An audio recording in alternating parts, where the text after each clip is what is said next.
Last lecture में हम लोगों ने सीखा था ना, कई सारे एसएचएम के एग्जाम्पल सीखे थे। उसी में एक लास्ट एग्जाम्पल ये भी है। ये एयर चैम्बर है, इसका वॉल्यूम पूरा वी हो गया है ना। In air chamber volume we has a neck, ये नेक दिख रही है इसकी, एरिया जो कि इसका क्रॉस सेक्शन ए हो गया। There is a ball of mass M which can move into the neck without friction, ये मूव कर सकती है। वो कहते हैं the ball is press lightly and released so that it is oscillate under SHM. ये फिगर मैंने बनाई, देखो ये इनिशियल पोजीशन है उसकी, ये ड्यूरिंग ऑक्सीडेशन मान लिया डिस्प्लेसमेंट वाई है उसका, वॉल्यूम ऑफ चैम्बर ए है, area of cross section neck का ए है, वी वॉल्यूम वी है sorry. When ball is depressed at any instant its displacement from initial position Y हुआ, तो decrease in volume delta V हुआ, जिसको हम लिख सकते हैं ए इंटू वाई। समझ गए होंगे आप लोग, है ना। क्योंकि जो वॉल्यूम है वो पहले जो वॉल्यूम था वो कितना था और अब कितना वॉल्यूम है तुम्हें दिखना चाहिए। पहले वॉल्यूम ये था यहाँ तक, अब वॉल्यूम इतना रह गया तो डिक्रीज़ ये हुआ, इसलिए ए इंटू वाई हुआ। अब जो बल्क मॉडुलस है उसके बारे में आपको मालूम है, P is equal to minus P V delta V. ये पी क्या है एक्चुअल में, वो प्रेशर जो तुमने एग्जर्ट किया होगा बॉल को डिप्रेस करने के लिए। तो यहाँ से मैं प्रेशर की वैल्यू निकाल ली, डेल्टा वी की वैल्यू लगा दी। प्रेशर को लिख सकता हूँ मैं एफ अपॉन ए, ओके। और ये ए इधर चला जाएगा, ए स्क्वायर हुआ, एफ की जगह एम ए लिख दिया मैंने, ओके। और इससे एक्सेलरेशन निकाल लिया। ये ध्यान रहे जो प्रेशर है ना पी, इसको डेल्टा पी भी लिख सकते हो आप लोग, कोई दिक्कत कोई है। ये वो प्रेशर है जिसकी वजह से वॉल्यूम में चेंज हुआ। अच्छा हम डेल्टा लिखते हैं तो फिर उसको यहाँ पर डेल्टा एफ करना पड़ता, बिना बात एक वो है ना डाउट होता, उसका नाम पी रख दिया।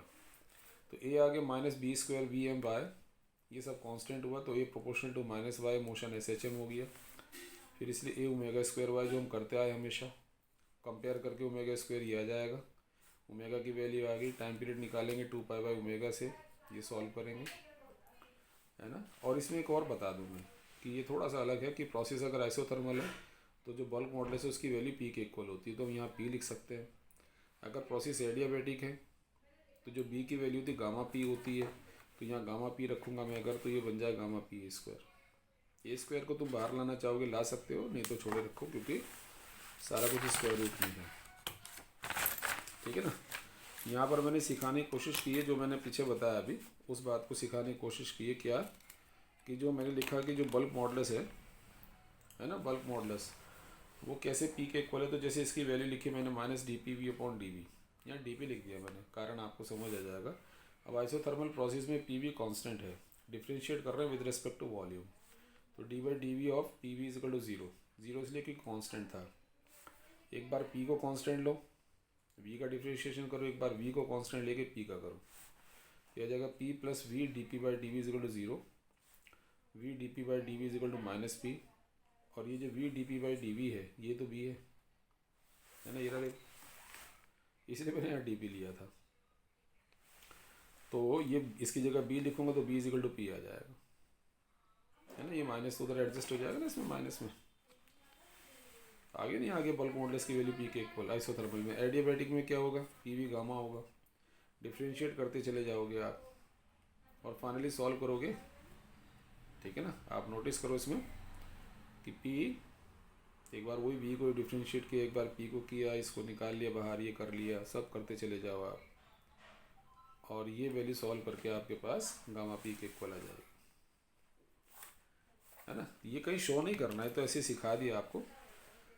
इस चैप्टर का जो लास्ट पार्ट है वो ये फ्री ऑक्सीलेशन।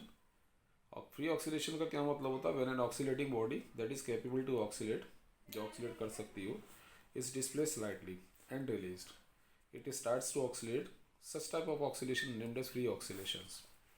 क्योंकि जब आपने उसको रिलीज कर दिया ना, उस समय आप कोई फोर्स नहीं लगा रहे, वो ऑक्सीलेट कर रही है विदाउट एनी फोर्स।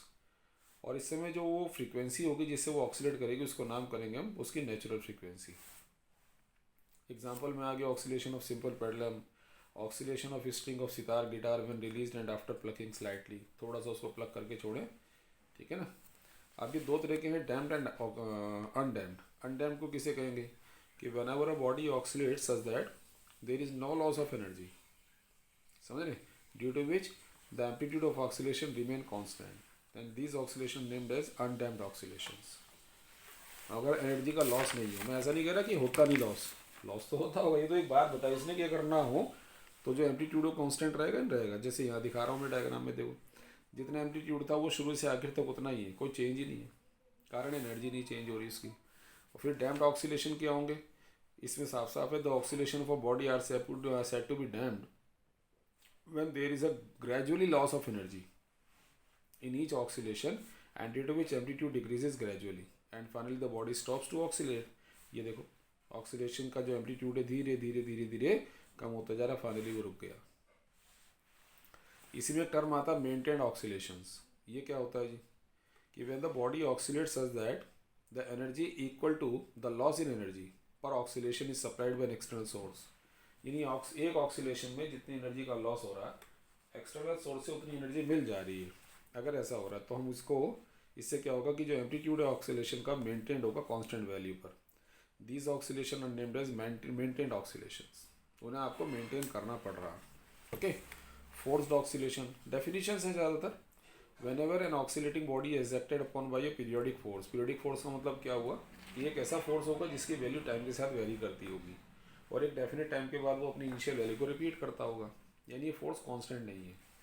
तो अगर हम किसी बॉडी पर ऑक्सीलेटिंग बॉडी पर ये फोर्स लगा रहे हैं and body starts to oscillate by the frequency of the applied force, force की जो फ्रीक्वेंसी उसी फ्रीक्वेंसी से वो ऑक्सीलेट करे, then oscillation body are named as forced oscillation, है ना। जैसे in string musical instrument like sitar guitar, है ना, these has a sound box, होता ना आगे बड़ा सा एक बॉक्स, उसमें एयर भरी होती है। When string is allowed to vibrate then the particles of air inside the box start to vibrate with the frequency of vibration of string, ठीक है ना।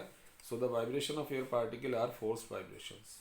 ऐसी ये ट्यूनिंग फॉर्क है, देखो ये ट्यूनिंग फॉर्क की आर्म्स हैं या इसको प्रॉन्ग्स कहते हैं, ये इसका स्टेम है, हैंडल है।